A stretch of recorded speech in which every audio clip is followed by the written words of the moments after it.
사도행전 13장에 바나바와 바울이 전도하는 사역이 나옵니다. 구브로에서 또 안디옥에서 이렇게 복음을 증거합니다. 어느 날 회당에서 복음을 증거하였더니 사람들이 바울과 바나바의 이 말씀을, 설교를 듣고 깊은 감동을 받았습니다. 그래서 사발 통문을 돌려서 저 젊은 분들이 말씀을 전하는데 참 은혜롭다. 그래서 그 다음 안식일이 되었을 때는 자기 가족들, 또 친구들, 친지들 초청해서 그저 굉장히 많은 사람들이 회당에 모였다. 오늘 성경은 그렇게 말합니다. 온 시민이 다 모였다. 그러니까 아마 인산인해를 이루지 않았겠습니까? 예배당을 꽉 채우고 저 복도까지, 그래서 저 밖에 스피커를 놓아야 할 만큼 저 교회 정문까지 사람들이 많이 모여가지고 더 이상 사람이 회당에 들어올 수 없을 지경까지 되었습니다. 큰 반향을 일으킨 거죠. 그들이 하나님의 말씀을 듣고자 모였다. 그 성경은 44절에 그렇게 말합니다. 우리 44절 다시 한번 읽읍시다. 시작. 그 다음 안식일에는 온 시민이 거의 다 하나님의 말씀을 듣고자 하여 모이니, 이렇게 많은 사람들이 하나님의 말씀을 듣고자 모였다, 이렇게 말합니다. 그런데 또 한 그룹이 존재합니다. 45절을 봅시다. 시작. 유대인들이 그 무리를 보고 시기가 가득하여 바울이 말한 것을 반박하고 비방하거늘.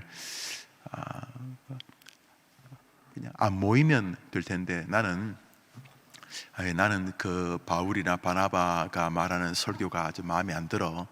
그래서 마음에 안 들면 그냥 집에서 그냥 다른 거 하면 되지 않습니까? 게임을 한다든지, 빈대떡을 부쳐 먹는다든지, 아니면 등산을 간다든지, 낚시를 한다든지, 그렇죠? 하나님 말씀을 듣고자 하는 사람들이 모이면은 그냥 모이는가 보다, 그러면 되지 않겠습니까? 그런데 이 일련의 무리들은, 유대인들은 그 무리를 보고 놀랍게도 이렇게 반응을 합니다. 반응을 하는 것은 바울과 바나바가 하는 말을 비방하고 반박하려고 하는 것이죠. 그런데 그렇게 하는 동기가 있습니다. 그것은 그 많은 무리들이 모이는 것을 보고 정서 중에 하나인 시기라고 하는 어떤 기제가 발동을 이렇게 하게 된 것입니다. 금방 말씀드렸듯이 많은 사람들이 바울과 바나바를 통한 하나님의 말씀을 들으러 모이면은 나는 그런 거 싫어. 난 낚시하러 갈래. 낚시하러 가면 될 텐데. 나는 저 장기 바둑도로 갈래. 장기 바둑도로 가면 될 텐데. 이 유대인들은 비방하고 비난하려고, 그래서 또 반박하려고 모여듭니다. 그런데 모이는 이유가 그 무리들이 많이 모이는 것 때문에 시기가 발동했다, 이런 내용입니다. 그러니까 두 마음이 존재한다는 것을 볼 수가 있습니다. 뒤로 내려오셔서 50절부터 52절까지 읽겠습니다. 50절부터 52절까지 읽읍시다. 시작. 이에 유대인들이 경건한 귀부인들과 그 신의 유력자들을 선동하여 바울과 바나바를 박해하게 하여 그 지역에서 쫓아내니, 두 사람이 그들을 향하여 발에 티끌을 떨어버리고 이고니온으로 가거늘 제 아들은 기쁨과 성령이 충만하니라. 자, 이 일련의 무리들이 회당에 바울과 바나바가 하나님의 말씀을 전하는 것을 들으러 모여드는 것을 보고, 그 모여드는 무리를 보고 시기가 일어나서 반발하고 비방하게 됩니다. 그냥 혼자 그냥 말로만 에이 기분 나쁘다 뭐 이렇게 한 게 아니라 이 반발은 또 굉장한 열심을 불러일으켜서 주변에 세력이 있는 사람들, 힘이 있는 사람들, 다시 말해 회당 문을 열거나 닫을 수 있거나 하다못해 회당에 들어오는 사람들의 수를 제한하거나 뭐 20명만 앉으라든지 뭐 마스크를 끼라든지 뭐 말라든지 여튼 간에 나름대로 뭐 힘 있는 사람들이 주변에 있잖아요. 그런 것처럼 그때도 안 있었겠어요.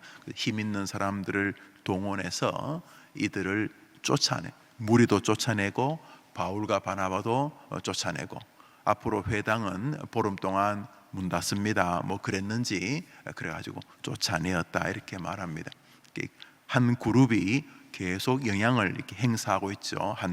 하나님의 말씀이 이렇게 전파되어지고 많은 사람들이 하나님의 말씀을 들으려고 하나님을 향한 신앙을 강화하고 신앙을 더 발전시키려고 하는 일련의 무리들이 있는데, 그런 신앙적 행위를 반대하거나 반발하거나 비방하는 그룹이 또 한 형태를 가지고 있죠. 그래서 이 둘이 충돌을 하는데, 외형적으로는 놀랍게도 이 시기와 반발과 비방하는 이들이 힘을 가진 것처럼 보여서, 그래서 그들이 의도하는 대로 성공을 합니다. 어떻게 성공을 하냐 하면 사람들을 쫓아내고 그 제자들을 쫓아내고 바울과 바나바를 비롯한 설교자도 이렇게 쫓아내고 해서 이제 자기 지역에서 이렇게 흩어지게, 아마 여기가 안디옥 일부분으로 보이는데 거기서 안디옥 회당에서 쫓아내게 되고, 그래서 옆 동네 이고니온으로 옮겼다 이렇게 말합니다. 또 한 그룹이 등장합니다. 그 시기와 반발과 또 반대와 이렇게 모략을 하는 그런 그룹들과 또 다른 한 그룹이 등장하지요. 우리 52절을 읽읍시다. 52절 시작. 제자들은 기쁨과 성령이 충만하니라. 이렇게 한쪽 안에는 시기라는 것이 들어져 있습니다. 그리고 하나님의 말씀이 전파되거나 하나님의 사역이 흥황하는 것에 대한 불편한 마음을 가진 시기라고 하는 것이 마음 안에 하나의 정서 아닙니까? 자, 그것이 마음에 담겨져 있는 그룹이 있는가 하면, 그런 좀 핍박을 받으면서도 또 말도 안 되는 그런 어려움을 겪으면서도 한쪽 그룹 안에 어떤 정서가 있었냐 하면 기쁨과 또 성령이, 여기 기쁨은 시기와는 또 다른 정서인데, 핍박을 받으면서도 이분들의 마음 안에는 기쁨과 그 기쁨의 동력인 성령이 계셨다 이렇게 말하고 있습니다. 서로 마음 안에 무엇이 들었는지가 쟁탈하죠. 뭐 유대인이냐 뭐 아니냐, 뭐 사실 바나바나 바울도 다 유대인이죠. 같은 유대인이지만 같은 하늘 아래서 같은 땅을 딛고 같은 시절을 두 그룹이 살고 계셨지만은, 한 그룹은 하나님의 말씀에 적대적이고 또 하나님의 백성들에 대해서 시기적인 그런, 그래서 그들이 가진 에너지와 힘, 그런 에너지와 힘 가지고 또 더 좋은 일을 하면 될 텐데, 그들은 그들이 가진 권력을 가지고 교회 문을 닫고 사람을 쫓아내고 또 핍박하고, 어차피 거짓이니까 거짓을 가지고 또 진실인 것처럼 말하는 그 몹쓸 파워를 쓰는데, 그들의 시간도 파워죠. 그 시간과 에너지를 쓰는데 반해서 또 한 그룹은 하나님의 말씀을 증거하고 또 복음을 증거하고 또 그 안에 성령으로 인한 기쁨이 가득하면서 또 한 생애를 살아가는 두 그룹이 오늘 본문에 등장을 합니다. 오늘자 날주 우리 창세기를 잠시 봅니다. 창세기 14장입니다. 창세기 14장입니다. 오늘자 날주 우리 창세기 14장입니다.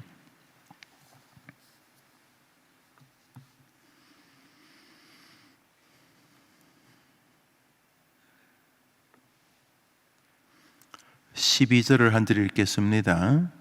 12절입니다. 우리 읽읍시다. 창세기 14장 12절입니다. 시작.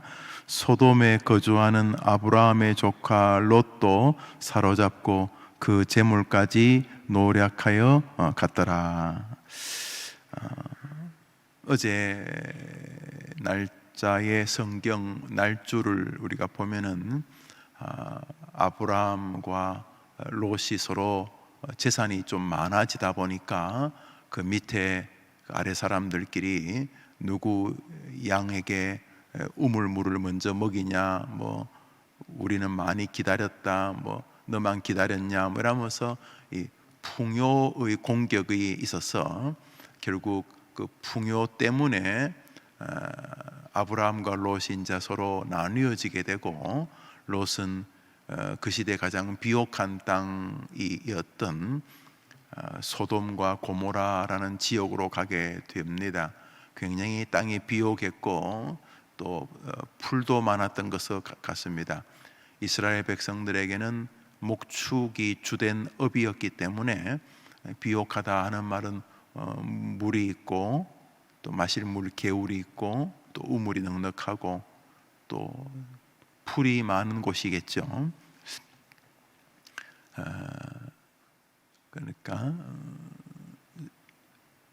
롯에게 굉장히 좋은 땅 아닙니까? 그런데 롯에게 좋은 땅은 도적들에게도 좋은 땅이겠죠.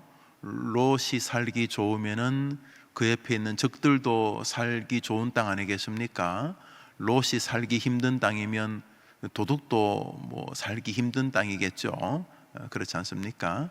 그래서 롯이 있을 때에 그돌라오멜이라고 하는 임금이 있었는데 그 지역의 최고로 이렇게 힘이 있던 민족의 임금이어서 그 접경에 있던 나라들이 다 그돌라오멜을 이렇게 섬겼습니다. 그런데 몇몇 나라가 조금씩 힘이 세워지다 보니까 왜 굳이 그돌라오멜에게 우리가 조공을 바치지? 그러면서 조공을 한 해 두 해 안 바쳤습니다. 그랬더니 그돌라오멜이 몇몇 자기를 지지하는 왕들을 모아가지고 그 주변에 조공을 좀 시원찮게 바치는 나라들을 공격하게 됩니다. 그 조공을 좀 시원찮게 바치던 나라 중에 하나가 소돔과 고모라였습니다. 그래서 롯은 소돔과 고모라 사람도 아니고 아마 소돔과 고모라 사람의 땅에 돈을 주고 일부분을 이제 경작을 하거나 아니면 아예 땅을 사거나 그래서 살았었겠죠. 그러니까 우리나라 사람이 일본에 가서 산다 생각하면 되겠죠. 그래서 돈이 많으니까 일본 뭐 동경에 어느 한쪽을 사서 이제 살았다 생각하시면 되겠습니다. 그런데 이제 그 소돔과 고모라가 그돌라오멜에게 세금을 좀 안 바쳤는 것 같아요. 아마 그돌라오멜이 힘이 좀 약해진다 생각했거나 소돔과 고모라가 우리도 힘이 괜찮다고 생각을 한 것 같습니다. 그래서 안 바쳤더니 얼마 뒤에 연합군을 조직해서 주변 나라들을 정복하는데 소돔과 고모라도 정복당하고 거기 뭐 좀 재산이나 금부치, 은부치, 양, 소 이런 거 있으면 끌고 가면서 롯의 어떤 그런 재물이나 이런 뭐 인명이나 가축이나 이렇게 다 이렇게 끌고 잡혀가게 됩니다. 그 풍요 때문에 여기 이사 왔는데 그 풍요가 다 사라지는 이 기가 막힌 장면이 여기 등장을 합니다. 아주 어려워졌습니다. 이 소식을 아브라함이 듣게 됩니다. 우리 뒤로 내려오셔서 16절을 읽겠습니다. 16절입니다. 우리 14절부터 읽겠습니다. 14절부터 16절까지 읽읍시다. 시작. 아브라함이 그의 조카가 사로잡혔음을 듣고 집에서 길리고 훈련된 자 318명을 거느리고 단까지 쫓아가서 그와 그의 가신들이 나뉘어 밤에 그들을 쳐부수고 다메섹 왼편 호박까지 쫓아가 모든 빼앗겼던 재물과 자기의 조카 롯과 그의 재물과 또 부녀와 친척을 다 찾아왔더라. 그러니까 이게 뭐 양소만 빼앗긴 게 아니라 그 적들이 이거는 유대인들 아니야? 특이하게 생겼네. 야, 쟤네들 다 끌고 가자. 그래서 양하고 소뿐 아니라 이들이 조카나 뭐 가족들이 다 이제 끌려가게 되었는데 아브라함이 쫓아가서 싸워서 그들을 다시 건져내었다. 이런 내용입니다. 한쪽은 잡혀가고 빼앗기고 또 말 그대로 인생의 어떤 괴로움과 고통을 이렇게 겪게 되었죠. 소돔과 고모라에서 롯의 가족이 그렇습니다. 그런데 곧 이제 그들에게 다시 회복과 감사와 기쁨이 오게 됩니다. 어떻게 오게 됐습니까? 그 롯이 갑자기 안에서 다이너마이트를 꺼내가지고 수류탄을 꺼내가지고 던지고 자기가 사람도 이끌고 자발적으로 도망을 나와서 어떻게 해방이 된 게 아니고 그 외부로부터 아브라함이 들어와서 아브라함이 자기를 끌고 가는 적들을 무찌르고 그 적들에게서 자기 식구들을 다 재물, 양, 소까지 다 회복시켜서 다시 돌아오게 하는 것은 이 아브라함 그의 삼촌과 318명의 삼촌의 어떤 군사들의 도움의 결과였습니다. 굉장히 어렵던, 말 그대로 괴롭던, 힘들던 그런 시절에 이들의 변화가 되어지죠. 회복, 안심, 감사, 걱정에서 또 비로소 기쁨, 이런 일들이 회복되어지죠. 그것은 조카 롯의 역량이라기보다는 삼촌 아브라함의 도움의 결과였습니다.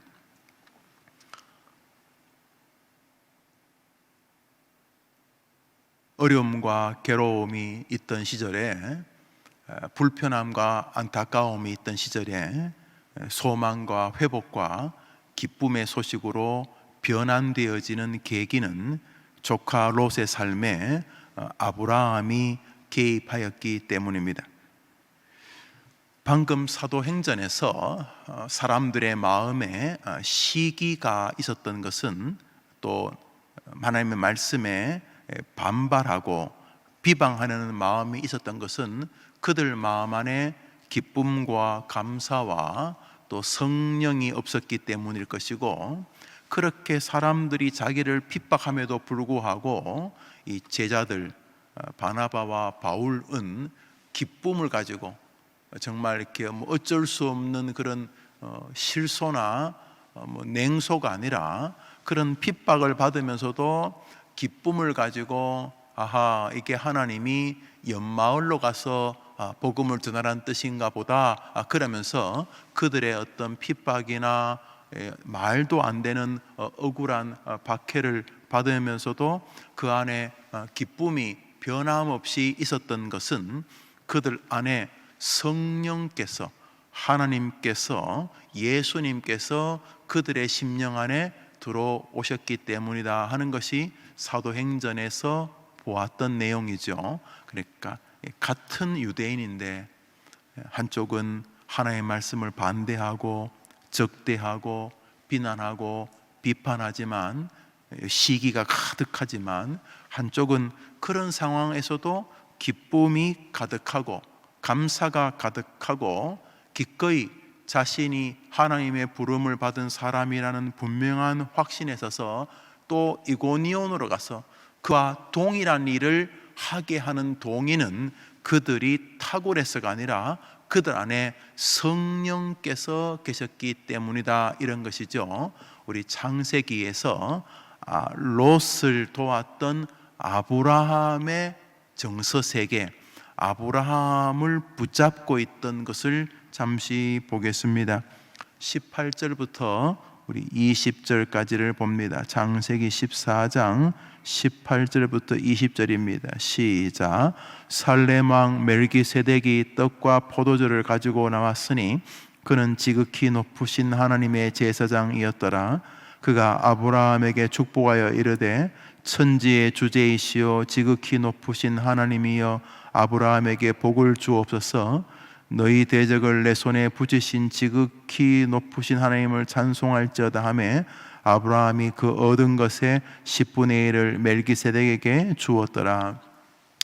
살렘 왕 멜기세덱은 사실 누군지 잘 모릅니다. 살렘은 예루살렘을 뜻하는 것인데요, 예루살렘의 왕인데 이 사람은 왕이었으면서도 제사장이었다고 하는 거죠. 아브라함이 가서 적들을 무찌르고 자기 조카를 다 데리고 오고 빼앗겼던 것까지도 다 가지고 오고, 빼앗겼던 것뿐만 아니라 적들의 것까지도 이렇게 전쟁에서 전리품으로 가지고 온 것 같습니다. 이긴 거죠. 이렇게 이 아브라함이 그 군사들과 함께 조카 롯의 모든 가족들이나 재물을 회복시키는 것뿐만 아니라 그 적들까지 공격해서 적들이 아이고 놀라라 하고 자기들의 금은 보화를 놔두고 도망가서 그것까지 전리품으로 가지고 오게 된 거죠. 이렇게 다시 돌아오는데 살레망, 예루살렘의 한 지역을 통치하고 있었나 보죠. 살레망 멜기세덱이라는 사람이 나오는데 그 사람은 왕복을 입은 게 아니라 제사장 옷을 입고 있었던 것 같아요. 그래서 살렘 왕이 오면서 하나님이 너에게 은혜를 베푸셨다 이렇게 말을 합니다. 그랬더니 아브라함이 그 살렘 왕 앞에 절하고 자기가 가진 것에 수익이죠. 수입 없던 수입의 10분의 1을 멜기세덱에게 주었다 이렇게 말합니다. 우리 오늘자 날주 본문의 병행 본문이 되겠다, 그죠? 우리 히브리서로 잠시 넘어가겠습니다. 히브리서 7장입니다. 신약 성경 히브리서 7장입니다. 히브리서 기자가 오늘 이 장면을 주의해 두고 있습니다. 성경은 성경으로 해석한다, 우리 개혁주의자들의 신앙관이죠. 사도행전 히브리서 7장입니다. 히브리서 7장입니다. 1절부터 3절까지 읽읍시다. 시작. 이 멜기세덱은 살렘 왕이요 지극히 높으신 하나님의 제사장이라. 여러 왕을 쳐서 죽이고 돌아오는 아브라함을 만나 복을 빈 자라. 아브라함이 모든 것의 10분의 1을 그에게 나누어 주니라. 그 이름을 해석하면 너희는 먼저는 의의 왕이요 그 다음은 살렘 왕이니 곧 평강의 왕이요 아버지도 없고 어머니도 없고 족보도 없고 시작한 날도 없고 생명의 끝도 없어 하나님의 아들과 닮아서 항상 제사장으로 있느니라. 히브리서 기자는 그 살렘 왕에게도 아브라함이 하나님의 이름으로 자기를 축복하는 살렘 왕에게 제물을 드렸다고 말하면서 이 히브리서 기자의 논리는 이런 것입니다. 누가 더 높으냐?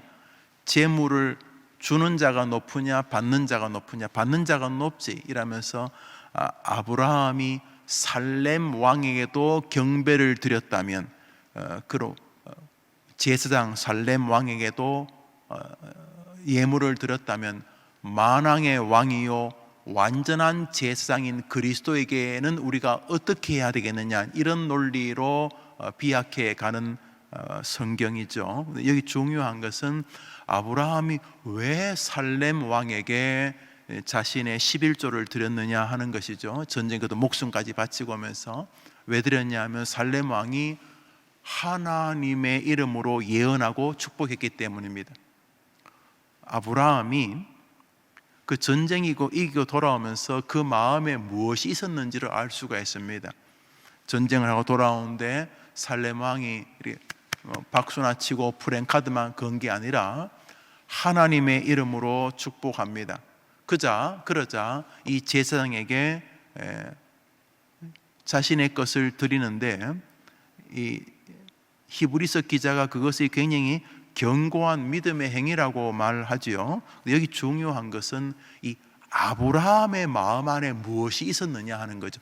전쟁을 하는 동안, 전쟁을 마치고 돌아오는 동안 아브라함 마음에 있었던 것은 이 전쟁을 승리케 하신 분이 하나님이시다 하는 마음이 아브라함 마음 안에 있었던 것입니다.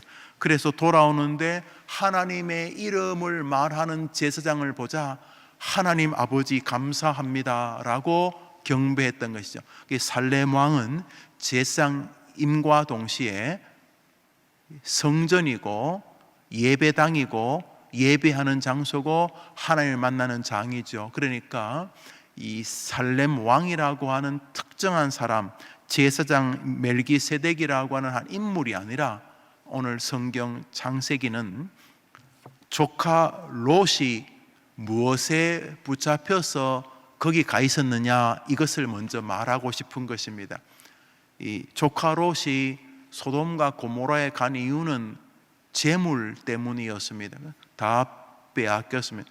재물만 빼앗기는 게 아니고 기쁨이나 소망이나 즐거움이나 감사까지 다 빼앗기게 된 것이죠. 그렇죠. 끌려가는데 무슨 기쁨이 있겠습니까? 아마 그런 생각 안 했을까요? 아유, 그냥 삼촌하고 그냥 부대껴 살더라도 거기 살 걸, 삼촌 곁에 있을 걸, 내가 이게 여기서 말도 낯선 이 나쁜 놈들한테 잡혀가는구나, 우리 처자들은 다 어떻게 되나, 안 그랬겠습니까? 아무런 기쁨이 없었습니다.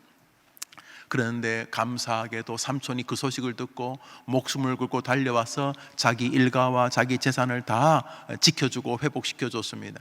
그러니까 조카 롯의 입장에서는 그 스스로 문제를 해결한 게 아니라 외부의 힘으로 문제를 해결했죠. 굉장히 기독교적이죠. 우리가 구원이 우리에게서 나지 않잖아요. 우리 스스로 뭐 108번 뭐 절하고 뭐 삼보일배하고 탑돌이하고 뭐 물고기 풀어주고, 우리 그래서 구원받지 않잖아요. 우린 외부로부터 예수라고 하는 전적인 타자에 의해서 우리가 구원을 받죠. 자가 구원이 아니죠. 기독교는 타자 구원이죠. 예수로 인하여 구원을 받죠. 자, 그래서 아브라함의 개입으로 롯에게 기쁨과 평화가 오게 됩니다. 바울과 바나바가 유대인이지만 시기심에 사로잡혀 있지 않았던 것은 그들 안에 기쁨의 동력인 성령이 계셨기 때문이다라는 것이죠. 그들 안에 기쁨의 동력인 성령이 계셨기 때문에 그들에게 기쁨이 왔다는 거죠. 자, 롯에게는 아브라함의 개입이 그에게 평강을 주었죠. 그렇죠. 우리는 항상 그렇죠. 우리 내면도 그래요. 우리 내면에 무슨 좋은 일이 벌어지기 위해선 자가 발전, 뭐 득도하거나 혼자 도 닦아서 우리 안에서 뭐 좋은 게 오지 않아요. 그럴싸해 보이지만 우리 안에는 모든 만물 중에 가장 부패한 것이 우리 심령이라 그랬어요. 걸레를 아무리 빨아도 걸레인 것처럼 우리 내면 안에 아무리 참선을 하고 득도를 하고 하는 것이 마음을 차분하게 하는 마인드 컨트롤에는 좀 도움이 될지 모르지만, 그래 봐야 마치 시골의 그 소 여물 해보셨는지 모르겠는데, 겨울에는 소 찬 거 주면 탈난다 그래가지고 소 죽을 끓입니다. 큰 가마솥에 주로 뭐 짚이죠. 짚을 많이 썰고, 사료값이 비싸니까 사료는 한 줌 정도만 집어넣고, 그 다음에 밥 먹던 거 생선 같은 거 다 발라내고, 혹시 가시 있으면 안 되니까 그때 남았던 그런 음식 짬밥 같은 거 다 집어넣고 펄펄 끓입니다. 펄펄 끓이면은 뭐 주로 짚이니까 우리 우리 그 가만히 만드는 짚을 썰어서 집어넣으니까 그게 짚이죠. 뭐 누렇게 그걸 떠가지고 이게 이렇게 소 여물통 같은데 이렇게 넣는데, 뜨거우니까 금방 주면 안 되냐 식힙니다. 식히면은 한 30분 밖에 내놓으면 이렇게 뜨거운 게 쭉 이제 식으면은 그 짚이 이렇게 이제 그 건더기죠. 건더기들이 밑으로 이게 쭉 가라앉죠. 이렇게 자꾸 고무다라이라고, 고무다라이가 아니고 이걸 뭐라고 하죠? 하여튼 통에 찜통 같은데, 소 먹을 소 밥그릇이죠. 찜통한테 이제 소주 끓인 거를 가득 넣어둡니다. 한 30분 밖에 내놓으면 이제 식죠. 그 소를 갖다 주는데, 그 식었는데 보면은 맑아요, 위에 게. 왜냐하면 원래는 뿌연데 그게 좀 놔두니까 깔아앉아가지고 위에는 좀 이렇게 맑아요. 밑에는 못 건데 맑아도 아니에요.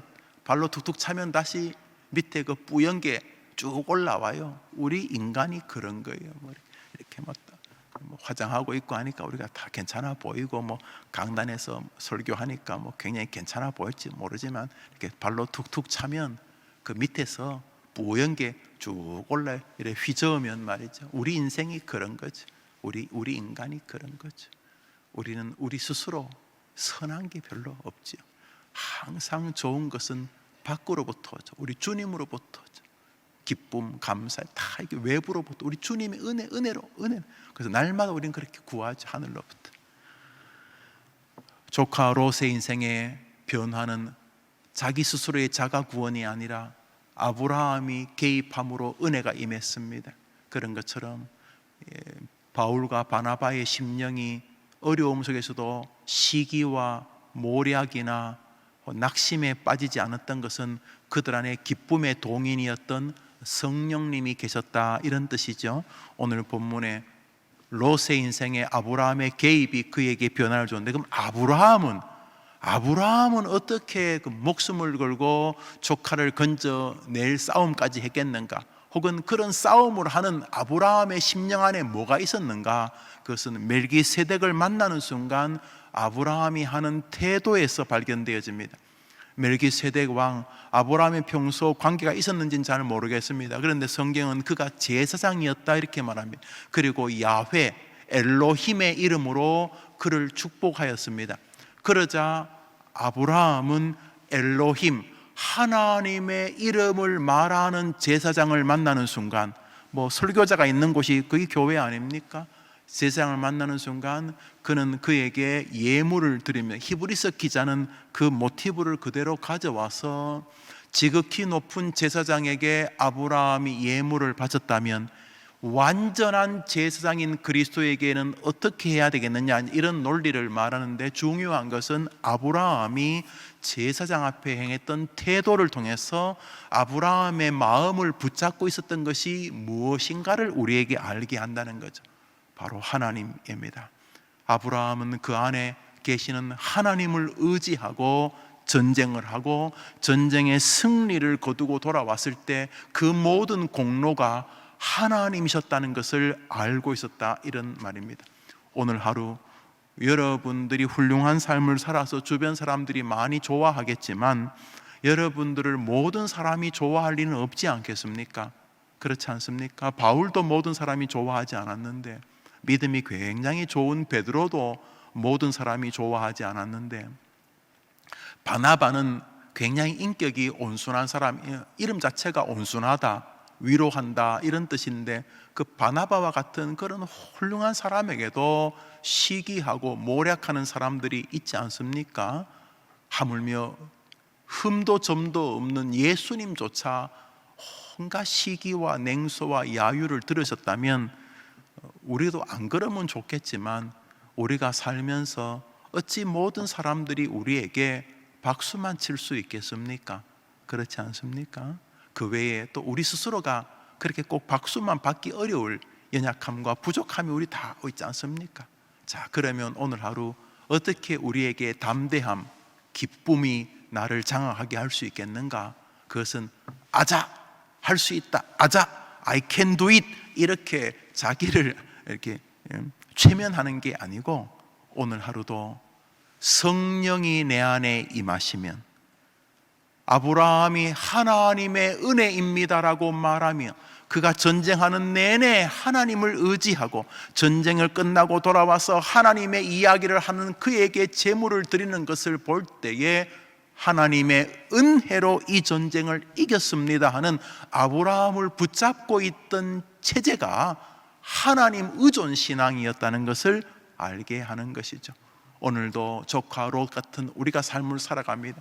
수많은 도적대들이 우리를 공격합니다. 아내도 있고 내 아내도 있습니다. 끊임없이 우리를 공격합니다.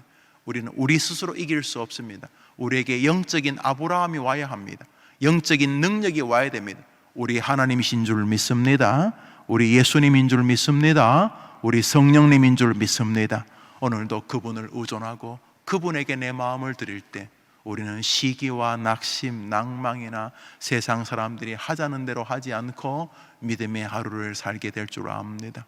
아침이 시작이 되었습니다. 점심, 저녁, 그리고 황혼이 져서 각자의 침소에 눕는 그 순간까지 그 마음에 하나님 의존하는 신앙이 가득한 여러분 되기를 축복합니다. 우리 주님 가르친 기도로 예배를 마칩시다. 하늘에 계신 우리 아버지여, 이름이 거룩히 여김을 받으시오며 나라의 임하옵시며 뜻이 하늘에서 이룬 것 같이 땅에서도 이루어지이다. 오늘날 우리에게 일용할 양식을 주옵시고 우리가 우리에게 죄 지은 자를 사하여 준 것 같이 우리 죄를 사하여 주옵시고 우리를 시험에 들게 하지 마옵시고 다만 악에서 구하옵소서. 내게 나라와 권세와 영광이 아버지께 영원히 있사옵나이다. 아멘. 기도합시다.